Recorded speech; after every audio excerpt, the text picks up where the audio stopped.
n'est plus à présenter. Entrepreneur dans le monde des médias, il est l'administrateur général du site d'information guinée7.com.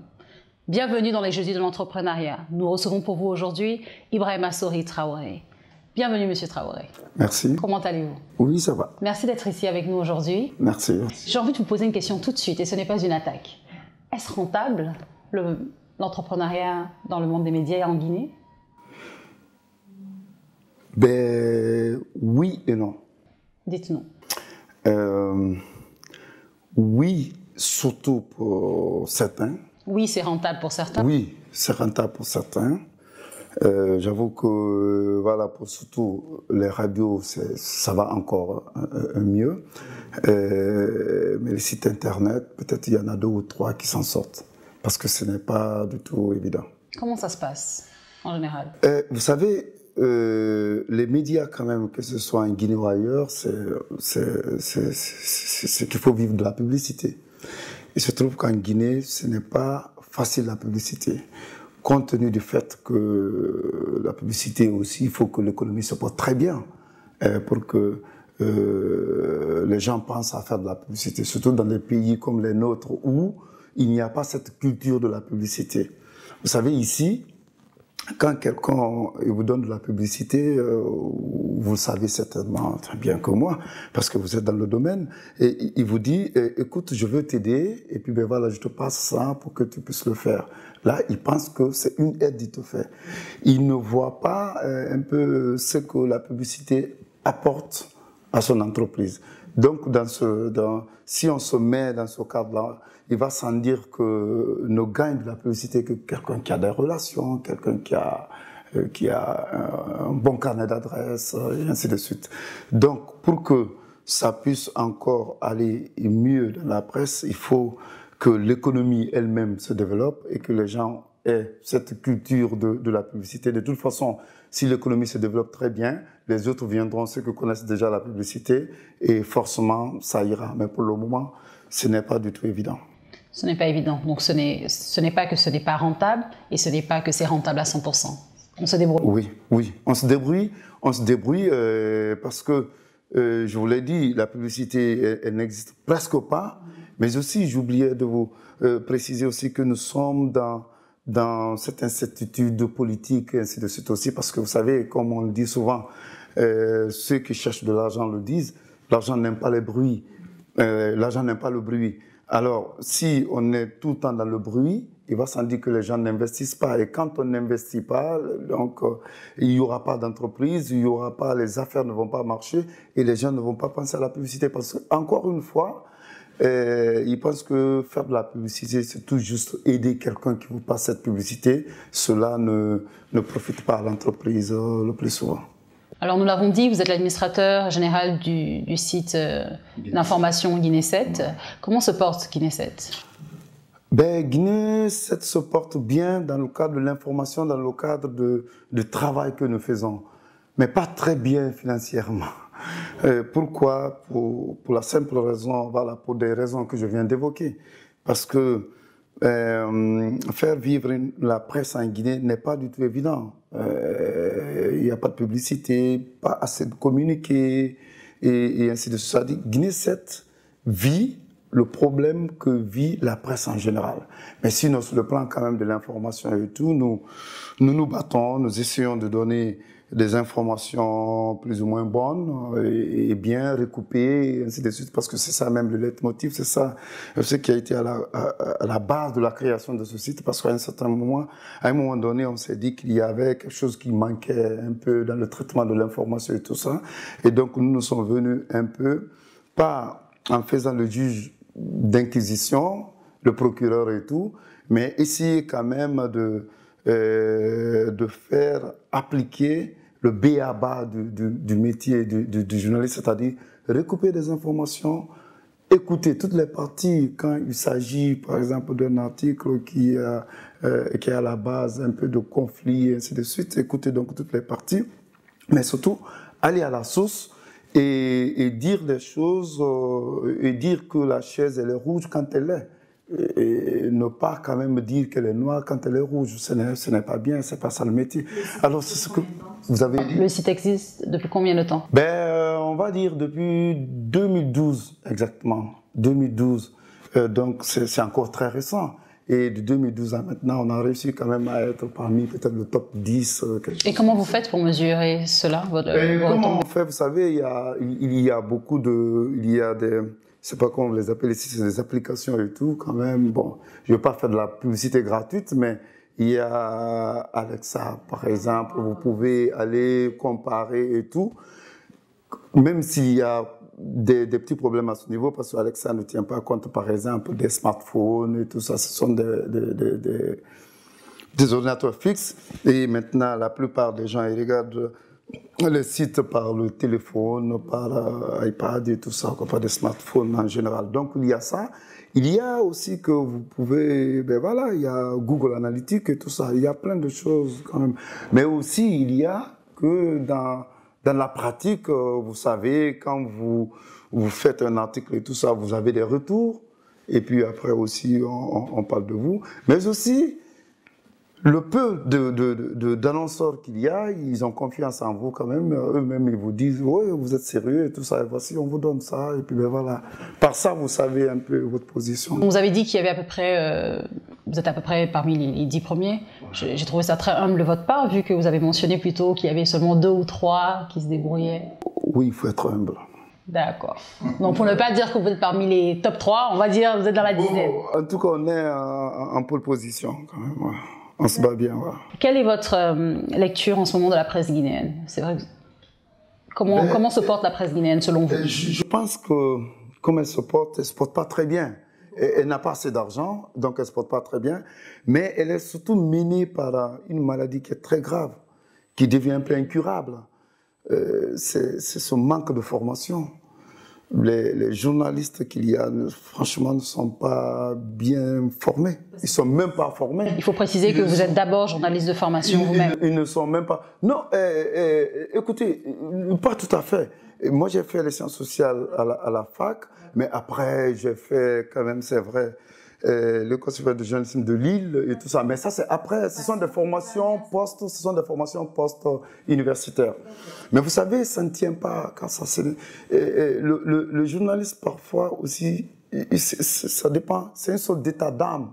Parce que, comme vous travaillez et ainsi de suite, ça doit dépendre aussi d'autres choses que de ce que vous avez appris forcément à l'université.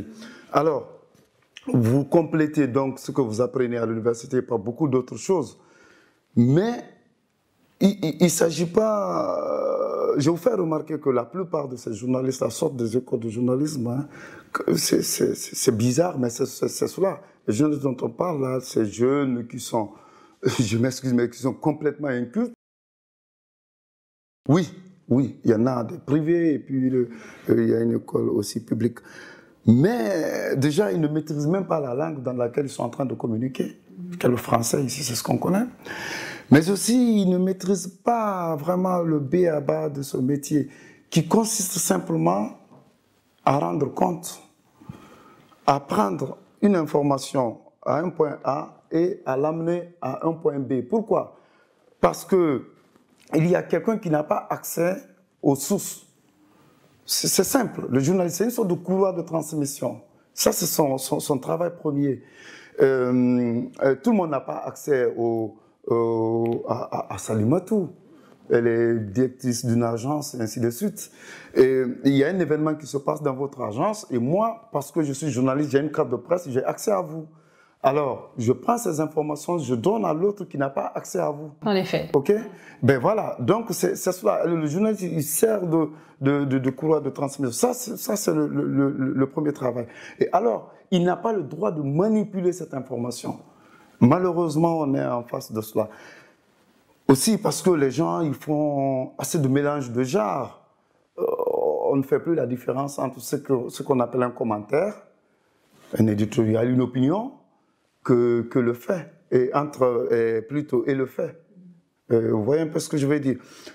Cependant, le principe de base d'abord, c'est de parler des faits, et après on commente. Mais ici, il y a surtout le journalisme d'opinion.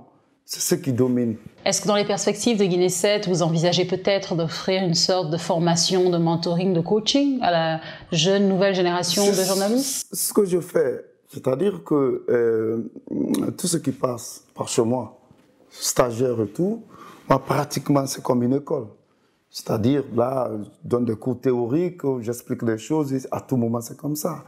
Et parfois, si vous remarquez un peu, on est un peu en décalage par rapport aux autres, on est un tout petit peu en retard en donnant de l'information. Pourquoi? Parce que nous vérifions les informations, parce que nous corrigeons au niveau de la rédaction. Les journalistes, ils vont, quand ils recueillent des informations et tout ça, on ne laisse pas passer comme ça. On corrige, on vérifie et tout avant de passer. Et comme les gens, ils vont un peu, c'est un peu à la va-vite, ils vont beaucoup plus rapidement et nous sommes un peu en retard. Mais il n'y a pas de souci, nous avons opté pour ça. C'est vraiment vous avez opté de mettre la qualité? Oui, la qualité. Et l'autre côté aussi, vous avez dit les perspectives, peut-être, on pense que il faut penser à mettre en place une radio, par exemple. Pourquoi? Parce que nous sommes dans une société où... Vous parlez de Guinée 7 qui aurait une radio? Oui, ou... oh, d'accord. Oui, on pense à cela. Voilà, on cherche de l'argent pour ça, on cherche des sous pour ça. Parce que on est dans une société où la radio a un grand poids. Pourquoi? Parce que c'est une société d'oralité. Voilà, les gens... ils préfèrent beaucoup plus. Quand ils regardent, quand ils ouvrent leur téléphone ou leur ordinateur, c'est beaucoup plus regarder les photos, aller sur les réseaux sociaux et tout ça, cliquer, liker ou ne pas liker, ainsi de suite. Mais quand il s'agit, ils sont beaucoup, voilà, ils écoutent quand même. Donc la radio. La grande majorité de notre population, ouais. D'accord. Et vous avez également mentionné plus tôt que Guinée 7 ne se portait pas forcément très bien financièrement. Quelles sont les mesures qui, d'après vous, pourraient améliorer le rendement? Vous savez, quelles mesures? On va parler de... Même ça, c'est dans le cadre de la presse en général. Vous savez, la presse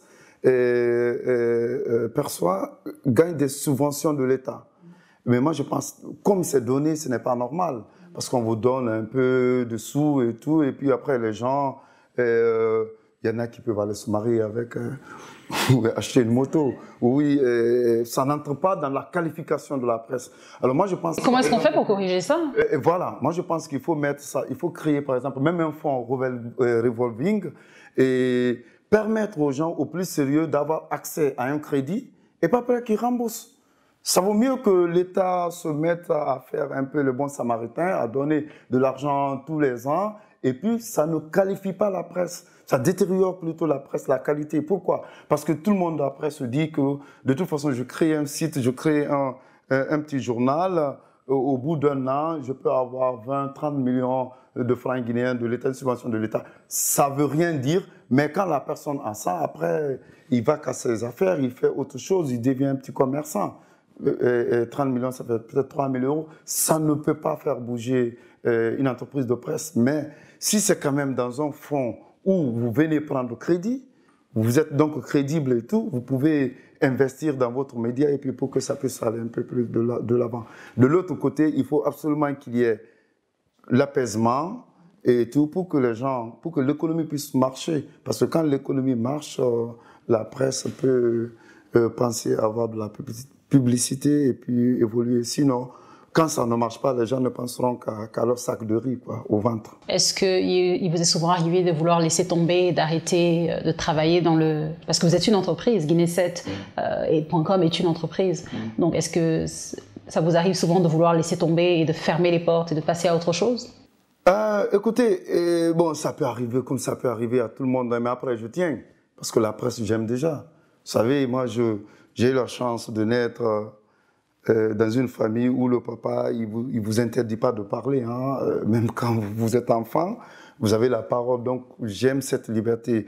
J'ai appris cette liberté d'expression chez moi. C'est un peu, c'est une éducation. Et donc, il fallait un peu choisir où on pouvait mieux s'exprimer, continuer sur peut-être être avocat ou journaliste. Et finalement, mon cœur a balancé du côté du journalisme. Et donc, j'aime bien ce métier. J'aime bien ce métier et je pense que je peux encore faire carrière dedans et puis voilà, évoluer. Bon, il y a forcément des problèmes, mais c'est dans tous les métiers du monde. C'est dans toutes les entreprises, il y a des écueils, il y a tout ça, mais il faut se battre pour surmonter tout ça. Un conseil à ceux qui veulent se lancer dans l'entrepreneuriat, dans le monde des médias, dans le secteur des médias? Bon, écoutez, c'est peut-être... déjà, il faut y aller. Il faut y aller. Il ne faut jamais dire que Traoré s'est cassé la gueule, moi je retourne de son nom.